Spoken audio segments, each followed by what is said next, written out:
Ini ndiri n'anga ndakapinda mazviri zvinhu izvi kubva ndichiri mwana mudiki, asi ndauya pano kuti ndinge ndichikuudzai kuti sei dzimwe mbinga dzichitanga dzamirira kuti dzikumbirwe nevanhu pachaunga, then pamwe vanoita sekunge vanotanga vazvidza munhu kana kutomunyima, kana kuti munhu iye anozopiwa anzwa nekutambura achingokumbira kuti ange achipiwa, ungava uri mudziyo wakaita kunge motikari.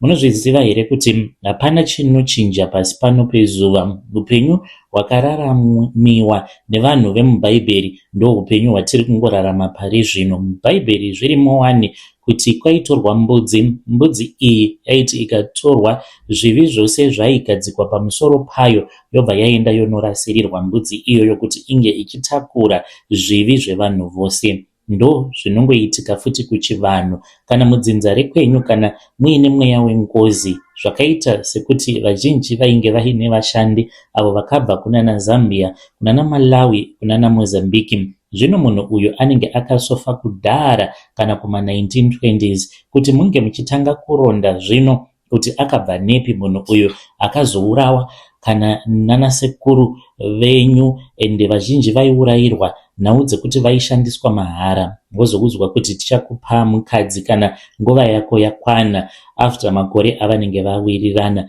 Zvino vaizoroodza mwana wavo kana mushandi oti ndava kuda mukadzi wangu, vobva vachizomuuraya. Vamwe vaivasungira matombo vonovakanda mumadhemu. Ndo dzimwe njuzu idzo dzamunozonzi munotengeserwa njuzi, dzinenge dziri njuzu dzinenge dzakabva pamweya ngevanhu vanenge vakaurawa. Dzimwe dzinozongova ngozi dzinozongonetsa mumusha, maspiritual husband, nekuti zvinonetsa kuronda gwara remunhu akafa kuma 1900s uyo akaita zvekupondewa, zvimwe kuda anenge akabva kuMozambique achiri mwana mudiki. Saka iyowo anenge ava kutorasikawo mukuronda gwara, ende vanenge vakangwara kana vakangoona sekunge ngozi inenge yarasika vanobva vati ko iwe unogorasika sei nekuti uri mhepo, zvichireva izvo kuti uri kunyepa. Asi in secret vanozofamba voenda mun'anga, vanouya kun'anga dzakaita sesu isu tinozvigona manje zvekutsipika mweya wemunhu anenge akafa, anenge ava kumuka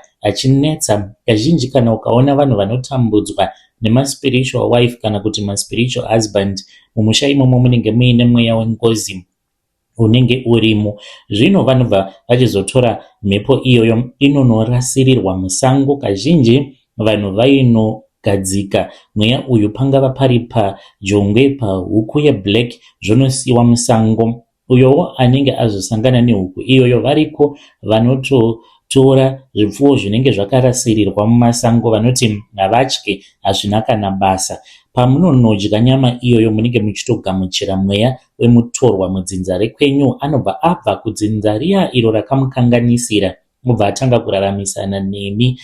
Vamwe ndivo avo vanoti vanozvigona nekuti maprofita, vakasangana nehuku vanokwanisa kutongotora huku vouraya vodya vachiti vane masimba. Asi mhepo yemufi inenge ichitoripota kuna Mwari kuti ini ndava kutevera munhu uyu nekuti ndiye adya apo pandanga ndakanzi ndinge ndichigara, nekuti huku dzinorasirirwa mumasango dzinokwanisa kurarama even 10-20 years ingori mumugomo imomo, hairumwi nenyoka, haiite sei munenge muchingosangana nayo ichingofamba iri mumugomo. Saka vanhu vakazoona kuti zvokurasirira izvi zvainge zvonetsa. Isusu n'anga ndisu takazviona kuti unoenda unorasirira ingava iri huku mugomo. Vanhu vazhinji havachanyanyi kutambira mumakomo, vazhinji vava kugara mumaruzevha anenge ari kure nemakomo, nekuti waifanira kuenda kunorasirira zvinhu izvi mumasango ekuti kana munhu akazonotora chipfuwo ichocho anenge atotora achitoziva kutoti ichi chipfuwo chakarasirirwa, ingava iri mbudzi kana kuti mombe chaiyo.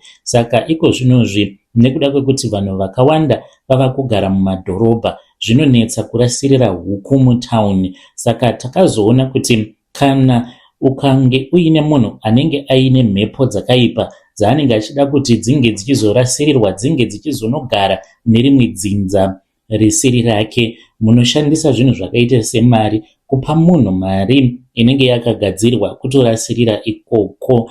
Pakamboita nyaya yekuti kune vanhu vaifamba vachirasa mari iyoyo kana waitora yobva yachizoshanduka kuita chikwambo. Ndinovimba kuti vazhinji venyu munoziva nezvadzo nyaya idzodzo, kuti mari iyoyo waizoti kana wava kuda kuiverenga obva watoona kuti mumba mako munenge muine kadhara kanenge karimo, ndokurasirira. Saka vamwe ndo vakazogadzira mishonga yekuti zvinhu zvakaita semidziyo yakaita semotikari, dzimba, mari, even phone, munhu anokupa foni inenge iri yekutorasirira. Mhepo iya isina kunaka iyo inongoziva kungoronda gwara, inenge ichingotevera kunenge kuine chipo icho chinenge chakabikwa kana chazogamuchirwa nemunhu iyeye munhu wacho anenge achifanira kuti ange achizotofamba pachezvake kuitira kuti ange achizozvidzikinura kubva kune mweya wengozi, nekuti hakuna musha usina zveko. Ende vazhinji ava vanenge vaine mari, vazhinji vacho kuti vange vachizosvika pavari, vamwe vacho vanenge vakatodeura ropa kana kuti madzibaba avo anenge akadeura ropa. Saka kana mukaona vamwe vanhu vanozviti vane mari kana vachitanga vamirira voita sekunge vanotanga vakunyadzisa vasati vakupa izvo zvavanenge vachida kuzokupa, ziva kuti kunenge kuri kutorasirirwa ikoko. Izvi ndakapinda mazviri ndichiri mwana mudiki, nekuda kwekuti baba vangu vainge vari n'anga. Sekuru vangu ivo vakabva kuMozambique, ndivo vakandidzidzisa kufamba mumakomo, kunyanga ndichitsvaka mishonga yakasiyana siyana nekutonhodza. Ivo vaigona kutonhodza mhepo dzevafi, zvekuti kana munhu akati iye kana ukandiuraya handirovi, isusu tinokurovesa zvekuti unotozokanganwa kuti uri munhu akafa. Asi ndangouya kuti ndinge ndichizofumura muzuva ranhasi, ndinoda kuti munge muchizozviziva, kunyange muchizviti makadzidza, muzive kuti there is no free lunch in the spiritual world. Munoona paintaneti vanhu vakawanda, kunyange vari vanhu vaMwari chaivo, vanotopiwawo motikari. Idzi motikari dzavanopiwa idzi nembinga. Kana mukada kucherechedza, mukada kuona avo vanonzi huyai mutore mari kana kuti motikari, moti mbinga inonzi ningi ine mari yakawanda. Asi kana ukada kucherechedza ukaramba uchiteverera, unoona kuti vanhu ava vanozonoita tumwe tumavhidhiyo vachiita sekunge vachagwesha nemabvi, vachipembera nekufara. Vazhinji venyu munokwanisa kuzvibvunza kuti sei nherera nezvirema zvisiri izvo zvinopiwa, dzingava dziri motikari kana kuita izvozvo zvakanaka. Imi munoti ndiko kutenda here uko kunozoita vanhu vachiita zvekupfugama pasi nemabvi vachitenda kuti vatengerwa motikari dzinodhura? Regai ndikuudzei kuti kune imwe ritual, awa marituals ekuNigeria, ritual yekuti unenge uchifanira kurumbidza munhu iyeye uyo anenge akupa motikari, kutomunamata pajekerere, vanhu vose vachikuona kuti zvechokwadi une zvawapiwa. Vazhinji venyu munofungidzira kuti kuromba kungori easy, ende kuromba hunge uchitaura nezvidhoma. Kuromba chaiko unotoromba zvinenge zviri very smart, nekuti pfuma iyi yerudzi rwekuNigeria yava kushandiswa nevanhu vakawanda mazuva ano, inoda inonzi public worship.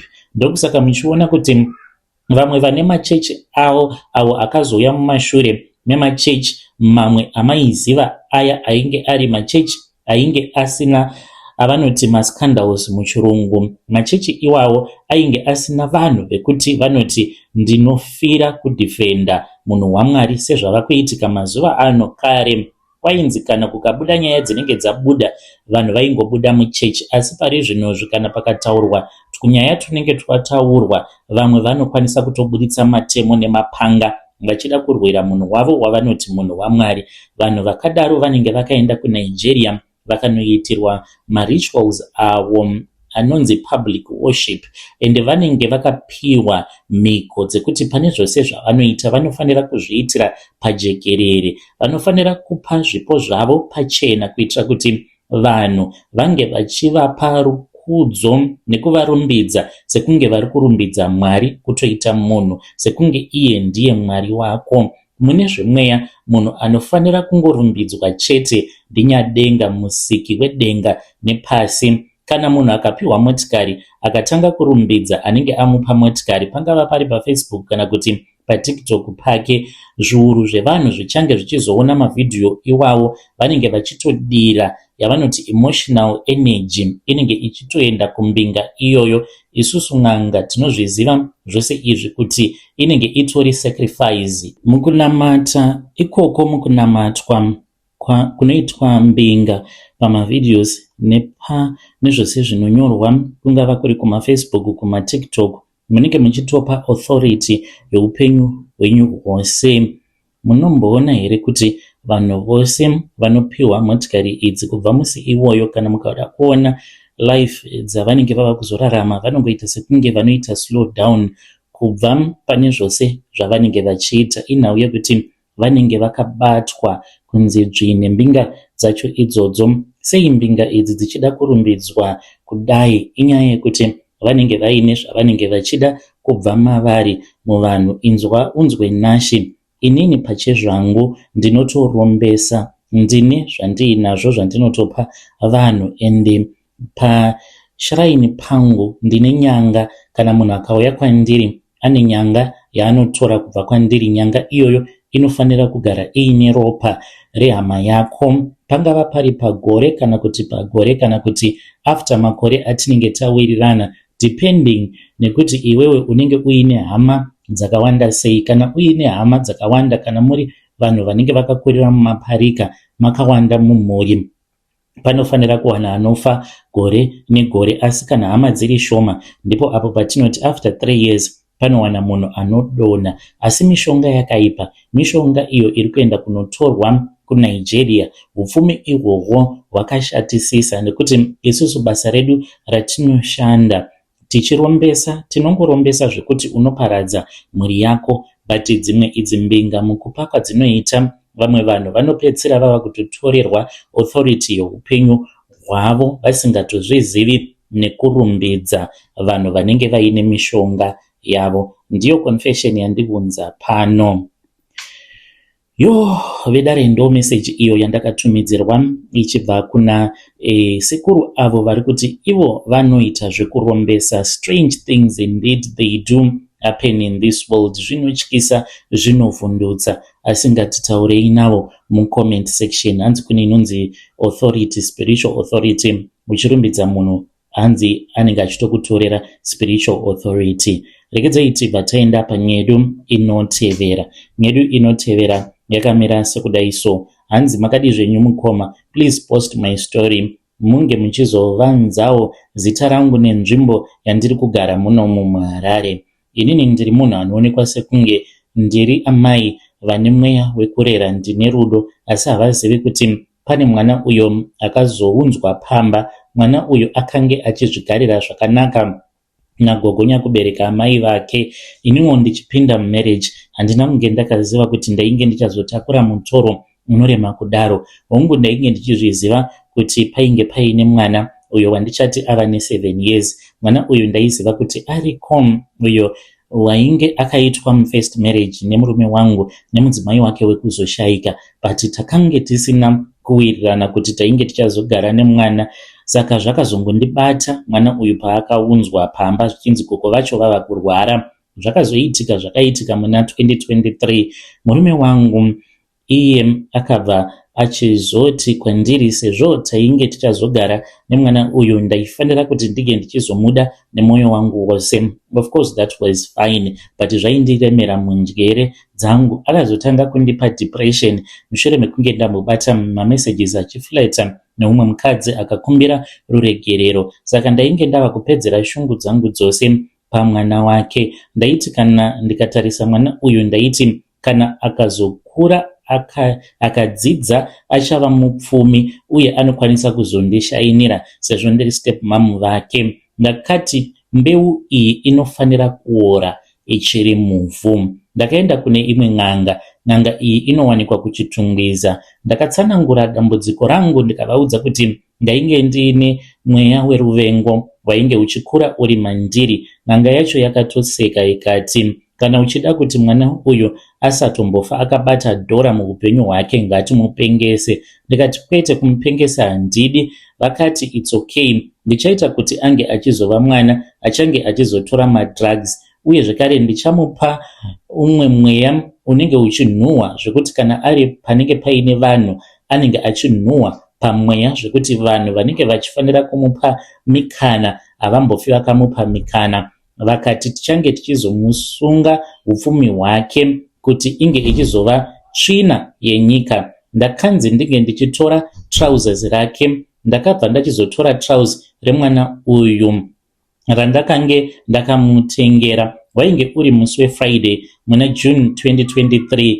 Murume wangu akati asipo, ndakatora bhurugwa iroro randichati rainge riri reblue. Ndakabva ndachizoenda naro, ndakatodriva ndikaenda kwandaiziva kuti kunogara kwakaputika masuweji kune rimwe location. Ndasvikako mukoma, ndakaenda painge paine suweji yainge yakaputika. Handida kumboita basa nazvo, vanhu vachinditarisa kuti kumadha ava vari kumboita nezvei. Ndakabva ndanyika bhurugwa iroro musuweji, ndokubva ndachizotora ndikabva ndachizoisa muchipepa bhegi. Asi pandakanyika bhurugwa mumasuweji, ndakati sezvo tsvina iyi iri tsvina chiri chinhu chinosemesa kuvanhu vose, upenyu hwemwana uyu ngahuzova setsvina. Sezvo tsvina iri pano inosemesa munhu wose, uye zvekare munhu anototya kana kutsika padhuze nepanenge paine suweji.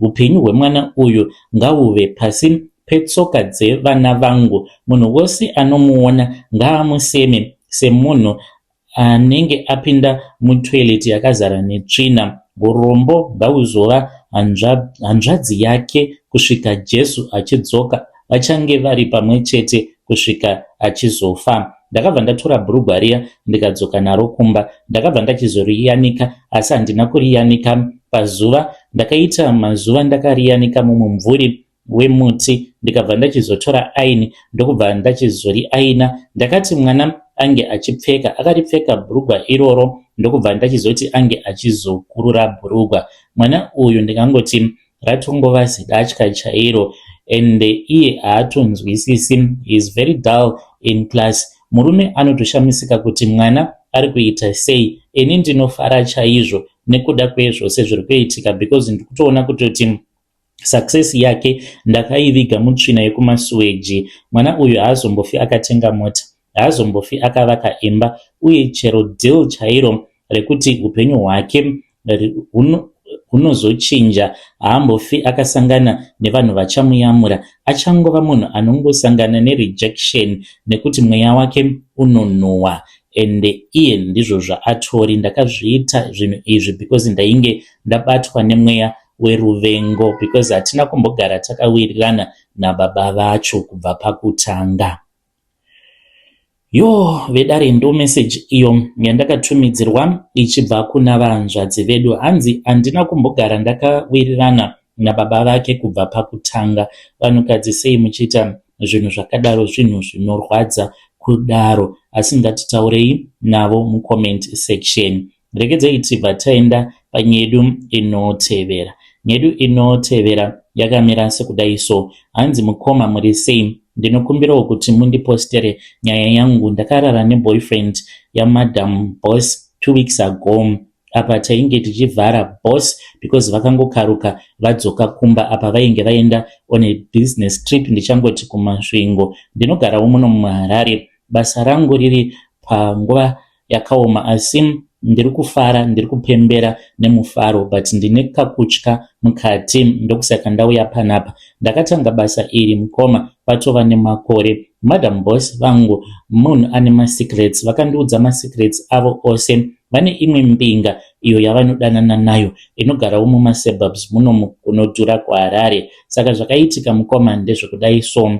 Madam boss vangu vakange vaine boyfriend yavo nekuti vaiziva kuti murume wavo ainge aenda kumasvingo. Madam boss vainge vaine mbinga yavo mubedroom. Ndopatakangonzwa hut pagedhi. Madam boss vakavhunduka zvekuti vakatanga kudedera nekuda kwekutya. Apa pamba pane mbwa dzekuti kana paine munhu anenge asingagaripo dzinenge dziri padoo ende dzinenge dzakamirira kuti munhu iyeye ange achibuda. Vakabva vati kune mbinga yangu inge ichimhanyira murumu mangu. Inini semusikana webasa ndakazongobvumawo kuti vange vachinyeperawo murume wavo kuti iboyfriend yangu yainge yauya kuzondiona. Akabva achizodaidzwa, ivo bosi vakatofara vakati ndo zvakanaka izvi kuti tinge tichiziva kuti ndiye mukomana wako sezvo ari wezera rangu. Havangambofungidziri kuti mukadzi wavo nezera rake angadheita mukomana wezera rechidiki kudaro. Apa tainge takatogara paya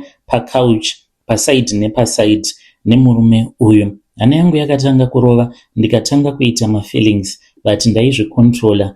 Mukoma takazoti yava nguva yekuenda kunorara, ndakasara nemurume uyu tiri mudining. Ziso raainge ava kundipa hana yairova. Dambudziko rakazotanga usiku.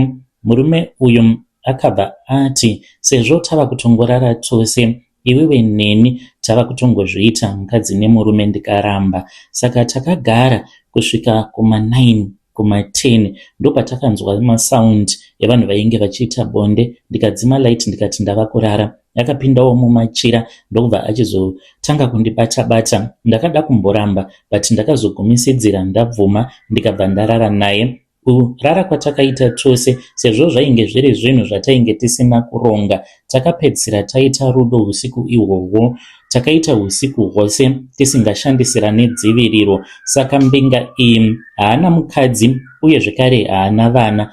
Iye zvino ndava kutopenga ndiri murudo ende ndinomuda. Tinotaura tose. Ndiri kuona sekunge mukana wekuti mbinge ndichiroorwawo ndikwanise kuzovawo nemba yangu, because tinotaura tose. Anondibvunza kuti hauna nhumbu here. Apa ndiri kutsvaka maadvices kuti ndonwa chii chekuti ndikasike ndaitawo pamuviri. Ndinoziva kuti madam boss vachapenga nekuti vanomuda murume uyu, anovapa mari, but she is married guys. Ngavatisiyewo nekuti zvakatoendwa izvi. Kana ndikamunyepera kuti ndine nhumbu, will I get close to his heart? Kana kuti mondipa henyu maremedies ndotongoita nhumbu yacho. Vedare ndo message iyo yandakatumidzirwa ichibva kuna vanzvadzi vedu 9 zvariri zescandal. Ngatitaurei navo mucomment section. Zvakangooma hazvo vedu we. Regedzai tibva taenda panyedu inotevera. Nyedu inotevera yakamira sekudai. Hanzi mukomana muri sei? Vanzaiwo kunzvimbo kwandinoshanda, asi ndinoshanda muno muLimpopo muSouth Africa. Zita rangu musazocheya. Ndiriwo muzimba, ndinoshanda mumaprazi muno. Pane nyaya iyo iri mundangariro dzangu yandinoda kudurura pasi nhasi, asi handisi kureurura nekuti I regret, asi ndikutokuudzai game plan yangu iyo yanditori nayo nechekare. Ndine shamwari yangu uyo watinoshanda naye pabasa. Tichamuti anonzi Tracy. Takabva tose kuZimbabwe tichitsvaka upenyu muno muLimpopo. Tinoshanda papurazi rimwe chete uye zvekare tinotambiriswa mari yakangokwana uye tinongogara pasame komboni. Asi Tracy uyu ane laki rinondisvota. Anogona kuchengetedza mari zvinotobhohwa vanhu vose papurazi.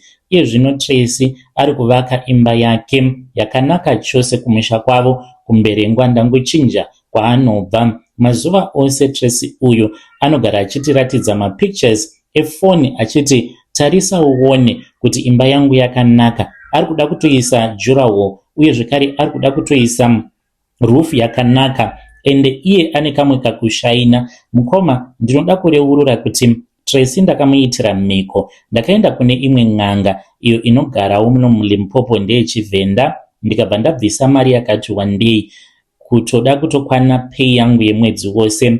Ndikati handidi kuti Tracy ange achizopedzisa imba iyoyo. N'anga iyi yakandipa mishonga ndikanzi kana akangosvika paroof, kana ava kuda kuisa roof, kana akangoramba achienderera mberi mushure mekunge asangana nemaproblems, kurwarirwa nemwana, kufirwa naamai, kana akangoramba achingoita shungu dzekupedzisa imba yake, ari kuzofa Tracy uyu. Ende ndo mhiko dzandakaita idzodzo. Anoti kana akauya akandiudza zvinyaya zvake zvekuti imba yangu gore rino ndikuda kuipedzisa, ndinongoti unoipedzisa wena. Ini ndakatomuitira mhiko dzekuti haambofi akaipedza imba iyoyo, anenge atova muvhu.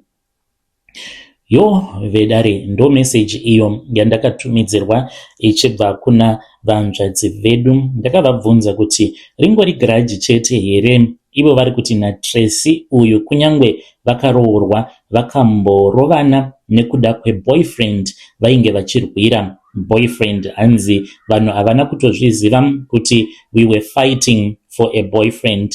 Zvakangoma hazvo vedu we, ngatitaurei navo mucomment section. Regedzai tibva taenda panyedu inotevera. Nyedu inotevera yakamira sekudai so. Hanzi hello mukomanashi, please post my story. Makaviga chitupa changu, ndinogara muno mumaharare ende nditori neshop yangu. Muone zvenyu mudzimai akambondiudza kuti zvatava nezvimari madii machisiyana nazvo zvekutengesa mafoni nekuti zvine mweya wejambuka nemunyama, nekuti mamwe mafoni anenge ari mafoni ekubiwa. Kubva ndichiri kuJoni ndiko kwandakadzidzira kuita basa rekubira vanhu mafoni. Ndikabva ndachizouya kuno kuZimu. Ndauya kuZimu ndakabva ndachizoroora mudzimai wangu ende nditori mbavha hombe yemafoni. Ndinogona kuba mafoni uye zvakare ndinogona kushandisa ingava iri foni inenge ichinzi inenge ine iCloud.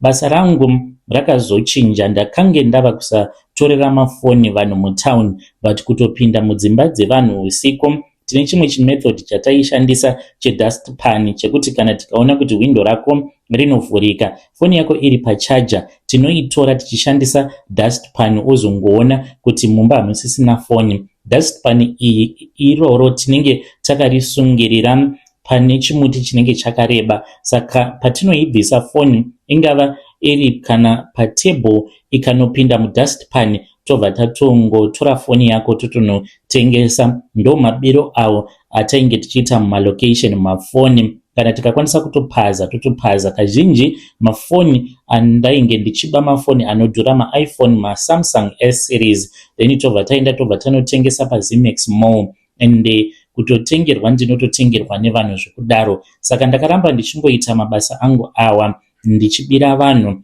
Saka zvakazotanga gore radarika iro ndakange ndichienda pane imwe imba kuMalborin uko kwandainge ndanzwa nemumwe mupfana uyo ainge achigarapo iri hama yepo kuti painge paine iPhone yainge yakabva mukutengwa iri Pro Max ende panguva iyoyo yainge itori foni yainge ichitopisa. Saka ndakaendapo ndokubva ndanoba foni iyi. Pandakaba foni mukoma ndakaona kuti even though yainge iri pa bedside table, paside painge paine mudhara uyu airatidza sekunge ainge akafa. Saka ndakangotora foni because ndainge ndanzwa kuti mudhara muridzi wefoni ainge asipo, ainge akanganwa foni yake. Sezvo ainge aine hanganwa, mvanha wacho akandiudza kuti aingomuudza kuti mudhara mabuda nefoni yenyu. Saka pandakaba foni ndakatomubvunza ndikati, iwe ndaona muine munhu anga akarara pabhedhi. Akati kwete, motikari yake yatobuda. Saka ndakaba ndokubva ndachizodzoka mutown ndokubva ndazoitengesa. Kubva musi iwoyo upenyu hwangu hwakashanduka. Dambudziko rangu riri kuuya nenzira inotyisa. Chekutanga, ndinoona mavisions. Ndinogona kuti ndakamira ndiri mutown ndinokwanisa kutomira nevanhu muCBD ndiri muHarare. Ndinenge ndichitotaura nevanhu, but ndichitaura nevanhu ava ndinenge ndichivaona ndiri ndega. Dzimwe nguva ndinokwanisa kuona vanhu vanenge vakashama vasina kana kupfeka vanouya kuzotaura neni, kana kuti ndinoona vanhu vose vanenge vari muCBD vari muHarare vasina kupfeka. Saka ndinenge ndavakuvamisa ndichivabvunza kuti naimi hamunyari here kufamba musina kana kupfeka anything. Saka ndinozovhunduka because vamwe vangu vanozondibvunza kuti ko iwe ko chii chiri kuitika kwauri, sei uri kutaura wega. Chechipiri chinotyisa kudarika mavision awa ndechekuti ndinogara ndichinyerekedzwa, ndinotekenyedzwa nezvigure. Zvinouya zvonditekenyedza apa ndinenge ndakatorelaxa ndakagara hangu. Ndinobva ndatanga kutekenyedzwa zvekuti ndinotanga kuseka, ende ndichiseka kudaro handimiri kuseka zvekuti ndinosvika pakudonha pasi ndichiseka. Mudzimai wangu ari kutoti ndava kutopenga. Ndinomuka pakati peusiku ndichiseka zvisingaite kuita kunge munhu anopenga. Muviri wangu unenge uchingotekenyedzwa, especially pazasi pehapwa. handizivi kuti ndingawanawo here munhu akachipa angandibatsira. Pane imwe n'anga iyo yakange yati inondibatsira but iri kuda $5,000 yakawandisa, handina mari iyoyo. Vedare ndo meseji yandakatumidzirwa ichibva kuna mukoma vedu. Zvakangooma hazvo vedu we, hanzi ndinotekenyedzwa. Vanotekenyedzwa nevanhu avo vavanoona vanenge vakaita kunge zvigure. Strange things they do happen in this world. Ngatitaurei navo mucomment section.